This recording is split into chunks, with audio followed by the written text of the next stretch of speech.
Hopefulness 2.0, April 25th. 26th. Shit, I can't remember. Oh. So, I now, for all intents and purposes, technically have a job. Shit. Oh, man. Sent in the winner yesterday. Had a conversation for about 30 minutes. Oh, damn.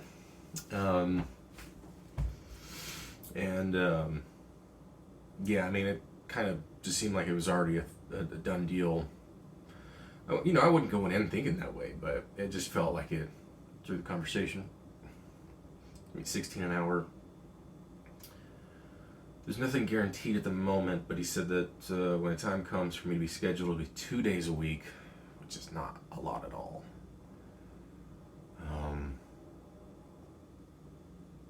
I mean, it's what?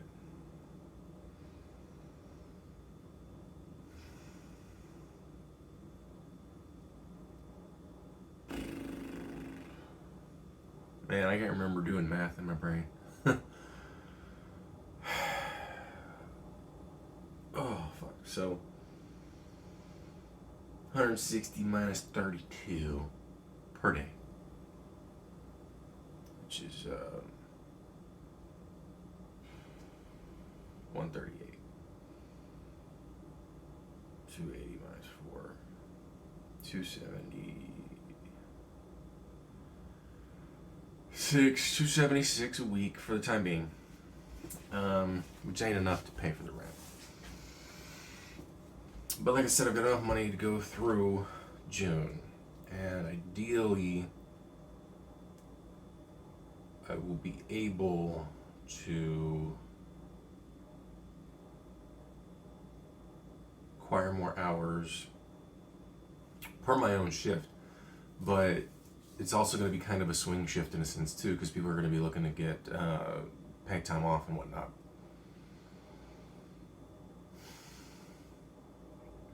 So probably through around the end of May into June will likely be when I'm going to be picking up more and more shifts. Just depending on circumstances, of course, but because I mean I got to get trained first, and based on the information that was provided, based on what we had, talked about, it should be that. Oh shit. I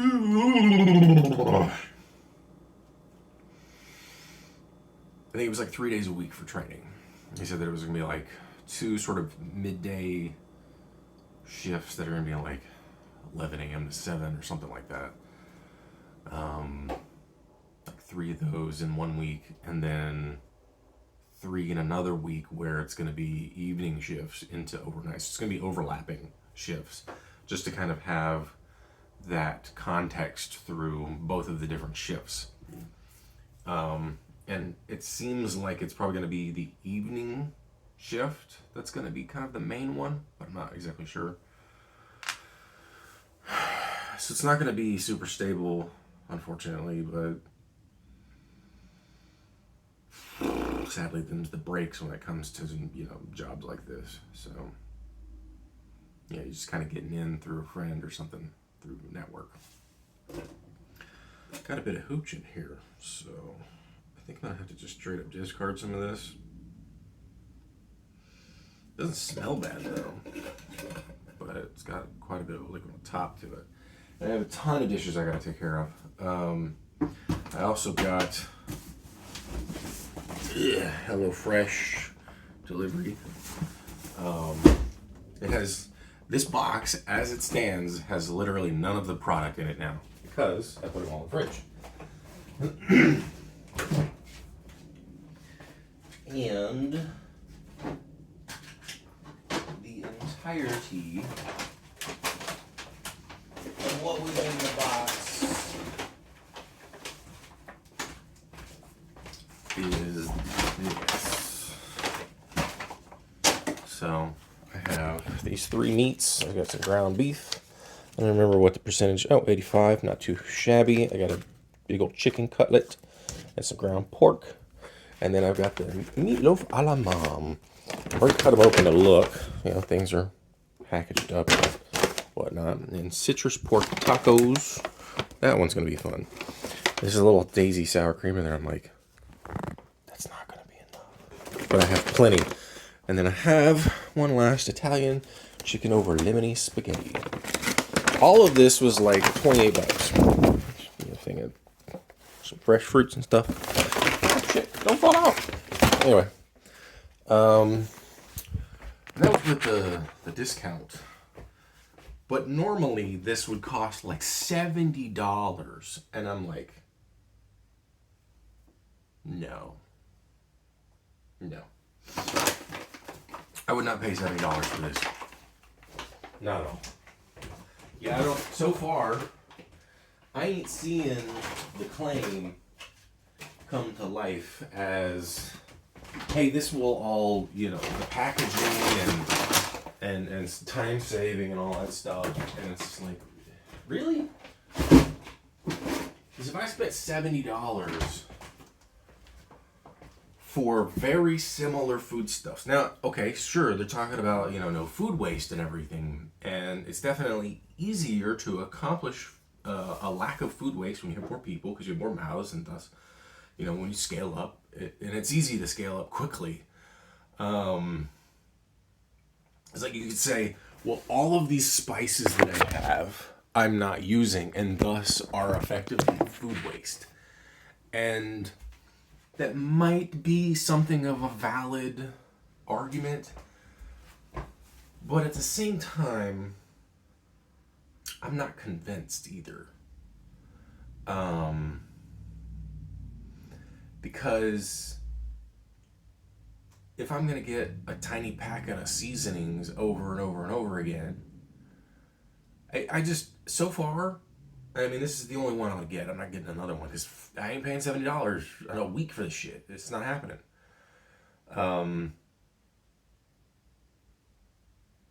Like, I can see that it might be useful under very specific circumstances.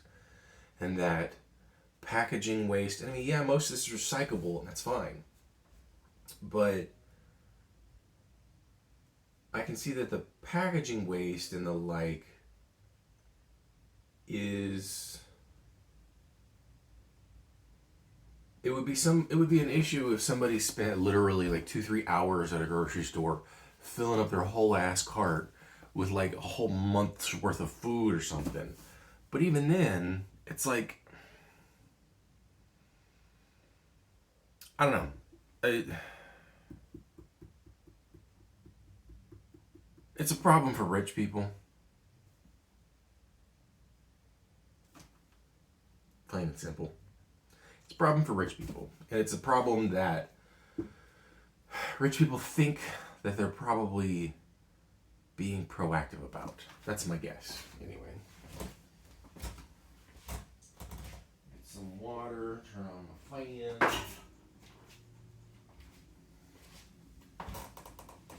Now, am I completely wrong? Possibly. Maybe even probably. I don't know.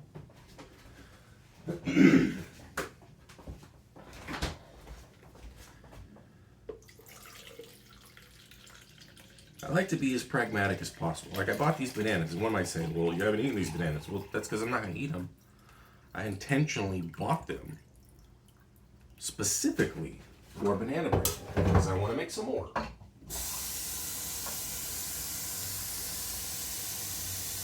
And I will probably, likely, continue to make more of the same banana bread. Because bananas are inexpensive. They can take a little while to ripen, yes. But at the same time, you know, the bread itself, it's not like a super sweet thing. So it's not like it's a super dessert or anything. It's kind of what I like about Claire's stuff is that, you know, she seems to be a more savory oriented person overall.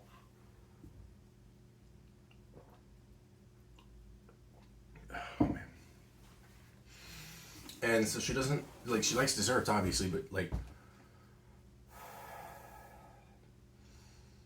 she seems to have more of a savory palate based on a lot of the things that she's, mentioned and talked about and created in her show. So I'm like, all right, cool. And it's kind of a good thing for me too, because like I have a sweet tooth, and that just means I'm addicted to sugar. Really, that's what it boils down to.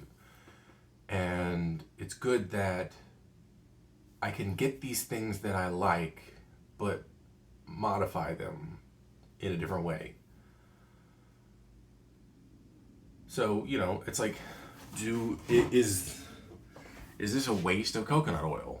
I mean, it depends on circumstance.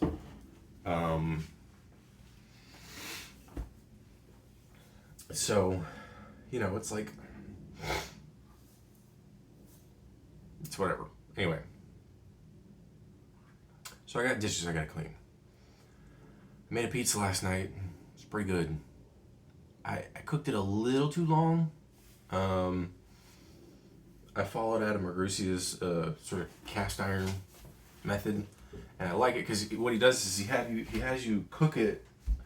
So you put it in the cast iron, right? You let it proof in there with oil and some seasonings on the edges and whatnot. Let it expand and stuff, and then you cook it on the stovetop for like 5 minutes. Heat the bottom up. And then you stick it under the broiler for like another 4 or 5 minutes. That way, your cook time is only about 10 minutes. And you aren't heating up the place for like an hour trying to heat up a pizza steel or anything. And, it creates a personal pizza. And I'm like, this is pretty fucking smart. I like this. I like this idea. So I did it. And, then you let it sit in the pan for a little bit so that it cools off and stuff. And I was thinking that maybe it might have been a little undercooked. So I heated it up for another minute on the top, and then let it cool down and everything. But it got just a little too dark for my taste in doing so. So my thinking is do exactly what I did yesterday, except don't do that 1 more minute after I take it off the broiler. And I don't really have to worry about. The thing is like his took less time because he was preheating his broiler because he has an electric oven, at least in the video that he has. I think when he moved, because he moved into Tennessee, just near family and stuff, and when he moved, I believe he ended up with a gas stove. And gas stoves work differently. And with a broiler, it's just a flame. You're not preheating or anything. It's just fire. And that fire may not actually be as efficient as a preheated broiler element, because you spend 5 minutes with the broiler preheating, but you're not preheating fire. And so, the radiant heat coming off of that heating element may actually be more intense. In a lot of ways it is. I mean, that's why, like, while a kitchen with... Oh, shit. What the hell? I got a stupid thing in my eye. Probably just an eyelash, it feels like. Something. I pulled an eyelash. I don't know if that was what was going on inside my eye, but anyway. So you're heating up this element with electric, and then it retains a lot of that heat for a while. Well, you're not really doing the same when it comes to just fire being blasted at the top. Sure, you're preheating the top of the oven a bit, and you're preheating the air, but the moment you pull that oven open, I mean, the air isn't really going to be that hot because a lot of it's just going to escape. Gas stoves are highly inefficient for a lot of purposes. For most at-home purposes, an electric oven is generally better. Now, so with him preheating and everything while he's cooking, his element's going to be nice and blazing hot, and it's going to just be radiating a ton of heat. Whereas even if I was to preheat with my broiler, it wouldn't do the same. And so I think he had his under his broiler for only like 2 or 3 minutes, and it, his cheese and everything started getting, bubbling and brown and all that. Mine took about 5, because there's a lot more convective and there's a lot more convective heat with regards to that. So convection heating is really good for longer cook times, not so much for shorter cook times. So convective broiler, generally speaking, less effective. But it can also give you some wiggle room too. So that's kind of a bonus, depending on how you're looking at stuff. Back when I lived in my old apartment in Texas, this is an electric stove that I had, and I'd prep some fish, and that was how I cooked it, was under the broiler. I would turn the broiler on, right? I would prep the fish, pull it out. It had already been thawing, because it was tilapia wrapped in plastic. And, I've always been trying to eat healthier, but also better when it comes to better ingredients and just incorporating new things into my life and stuff. I've always tried to experiment with food, but in a positive way. Either eating stuff I haven't had and trying to make it myself and trying to make it good, or just eating stuff that, generally speaking, is going to be healthier. Is eating pizza healthy? Not entirely, no, because it's a lot of fucking dough. It's a lot of bread. But it's better to make one pizza and do the whole process yourself than it is to just straight up order 3 and then have pizza for 2 to 3 days. It's literally healthier that way. So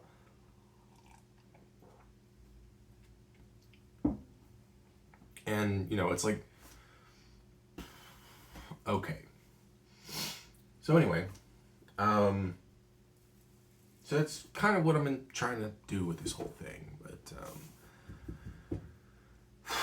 whatever. But going back to the thing with the tilapia, I think I had a half sheet tray, maybe it was a quarter sheet tray, I can't remember. I put like 2 pieces on it, so it's probably a quarter sheet tray. Actually, I think it was those cheap, disposable aluminum ones, and I would just reuse them for like 5 or 6 times or something, or until they were just effectively falling apart. And I would throw on a couple pieces of tilapia, put them under the broiler, and they were only under the broiler for like maybe 4 minutes, possibly 5. I doubt that long. Like, if it was that long, that was the longest it went, and it was done. Like, in a lot of ways, the prep time was longer than the cook time, and so then I had 2 nice pieces of tilapia to eat for dinner. It was faster than the microwave in a lot of cases, and it was an electric stove.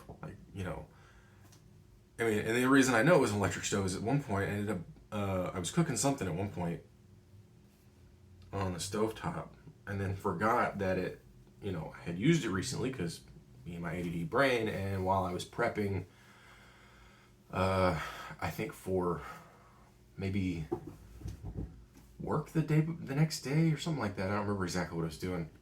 I set down this like plastic bag that my mother had given me for a lunch bag, and I ended up melting the damn thing to it.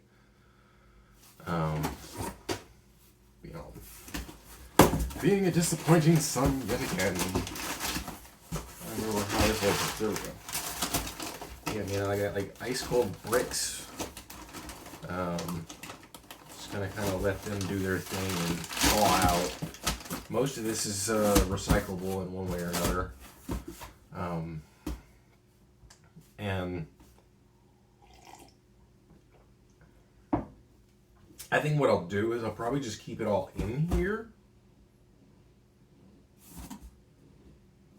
because like the way that California does their recycling,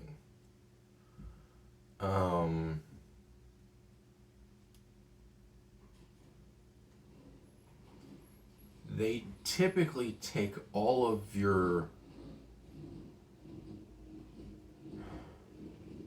I can't remember exactly how it's done, but my understanding is that we don't really need to do a whole lot of the separation.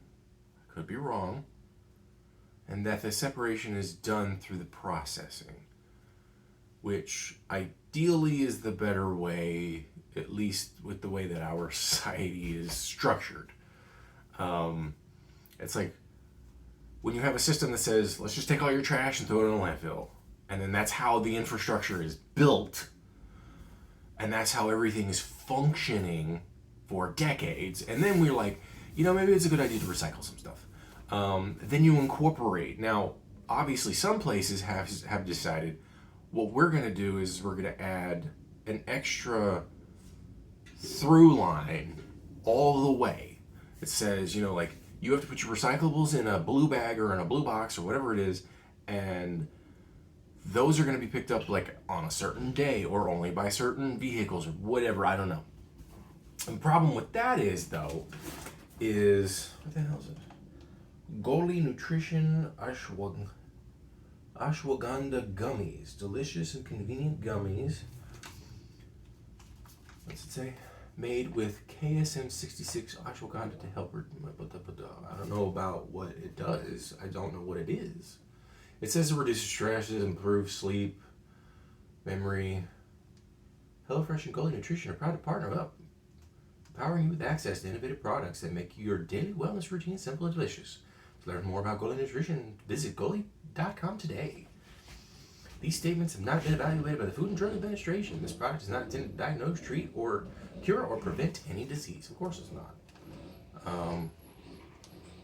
Valid until May 31, 2022. I bet whatever it's a $10 gift card.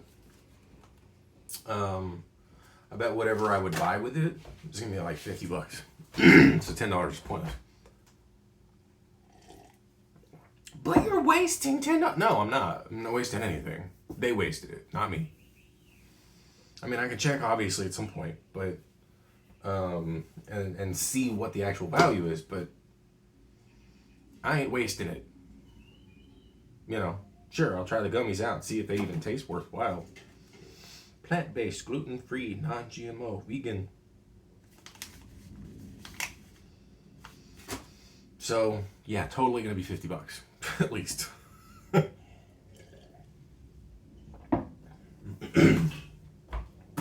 Yeah, when I saw what the repeat prices were going to be, I was like, $70 for the 3 meals? And I'm like, these meals are going to be enough for me. They're not going to be servings of 2. These are going to be servings for 1. Yeah, I'm overweight. I'm aware of that. I'm a fat person. But the funny thing about that is, I'm fully aware of it, and I'm trying to make changes that make sense for me. I mean, these are reasonably healthy too. So,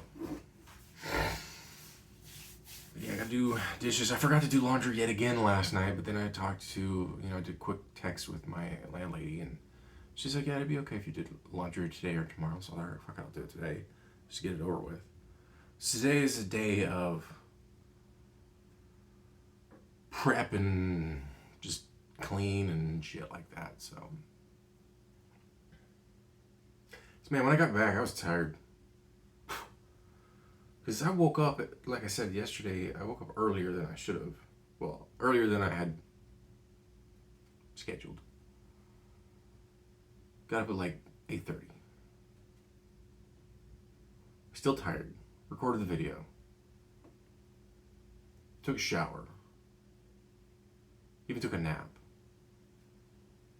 Got ready, left early, arrived just on time, despite having left early. Now, I only left like 10 minutes early. But that's the sketchy shit about all this is, there's the wait times between, and, if you just happen to miss a certain thing at a certain time, like, because I had missed the train literally by 2 minutes, and that was the early one. Had I left maybe 2 minutes earlier, I probably would have arrived 30 minutes early. That's how crazy it is. because there's not a lot of overlap when it comes to the consistency of this public transit.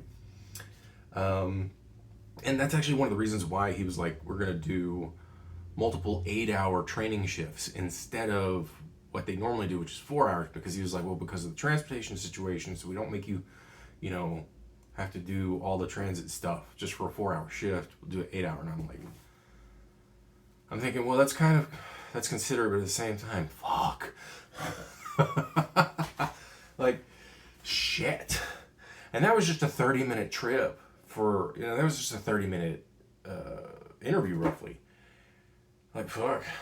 I'm gonna be gone all day for everything. I mean, and this is what I'm prepping for, of course, but it's gonna be rough. Which is one reason why, once this job is established, I'm gonna be trying to find a place that's closer.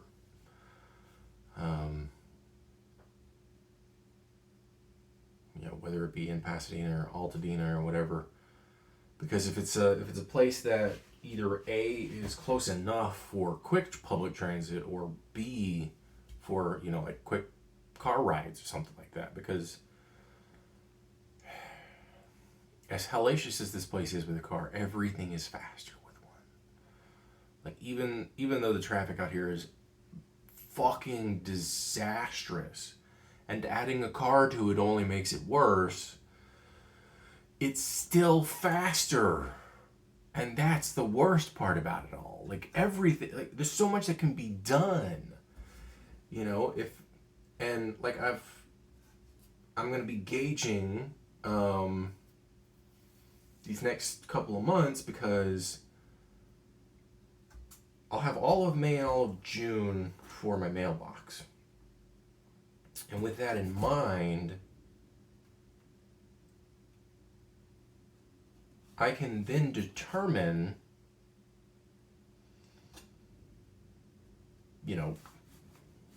payment and various other things with regards to getting paid at work and blah, blah, blah, and being able to pay rent and all that stuff. How stable this living situation is going to be. And then I can cut off the mailbox. And then I can have stuff just shipped directly to me. Just like I have this. There's a funny story about this. I was coming back from the interview, and I saw what looked like the fresh box, this big old green box. And, it's kind of unmistakable. It's an unmistakable mistake. Oh, that's stupid. Anyway, take a peek for delicious deals. Maybe not. It's probably not going to matter. But I saw the dude coming, and he just wouldn't stop coming, and he wouldn't stop coming, and he wouldn't stop coming. Just like the day. They just keep coming, and they just keep coming. Anyway, jokes aside. So I was on my way up. I saw the van. I saw him, and I was like, that's probably my delivery. So as I continued walking, it looked like he was trying to find a better way to get onto the property. And so on the side, there's like a driveway for the people that are neighbors, and he was coming down, and he was trying to figure out, he was putting it over the top, and I was like, is he gonna drop this shit? What the fuck? And I was like, hey, how you doing? And I was like, fresh, right? Yeah, blah, blah, quick banter back and forth, etc. I still don't know exactly how the whole delivery, I forgot to text the landlady about it. But we might have to put up some kind of sign on the front as to how to go about delivering some stuff. But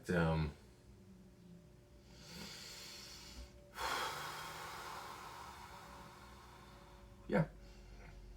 So got it, brought it in, didn't open it for hours. Like, I was just tired. Because like I said, I woke up at 8:30, and by the time I got back, it was about 3:30 p.m. And that, again, was for a 30-minute interview in Pasadena. So It's gonna be kind of, these 8-hour shifts are gonna be fucking killer. That's for sure. Because it's gonna be 8 hours. Clock off for 30 minutes, but it's still a paid lunch. And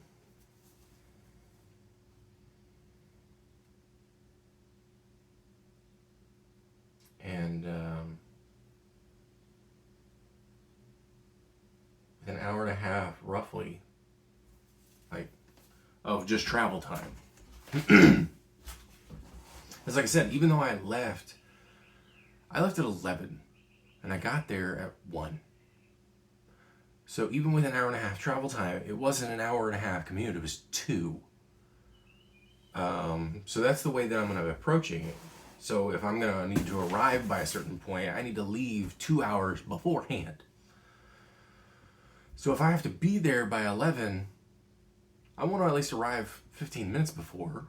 That's just for wiggle room and, getting settled and I take a piss or whatever it is. And then, so that means I need to, so if I have to arrive by 11 or 10:45 per my buffer time, that means I gotta leave by 8:45. Which means I gotta get up, probably shower, all sorts of other shit. And the latest I could do that, me, being the person that I am, if literally the first thing I did was get up, take a shower, didn't do anything else, no food, nothing, 8 a.m. That would be the latest that I would be able to do that. For an 11 a.m. shift, to then end at 7 p.m. and get back at 9 or 9:30, which would mean by the time I got home, and I'm considering, the walk there and back and all this other stuff. We're talking about a good period, what?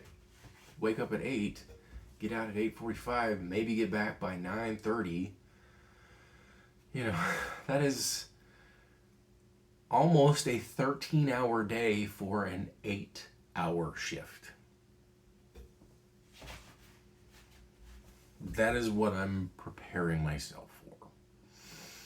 Which is why, knowing that, going forward, I have another goal to push, which is to find a place that's closer. But that's once I'm stabilized. Because right now nothing is stable. So I gotta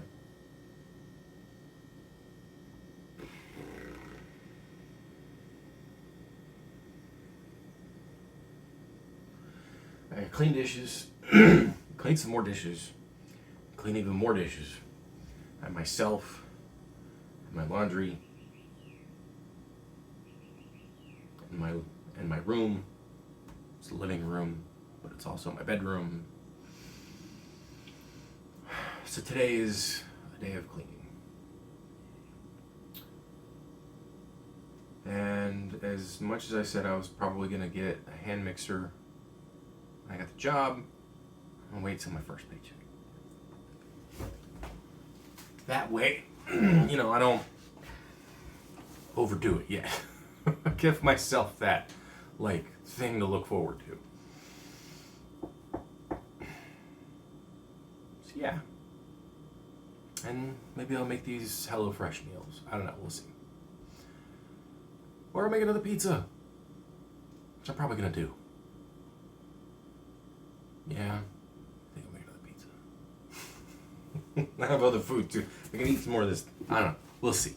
Have fun.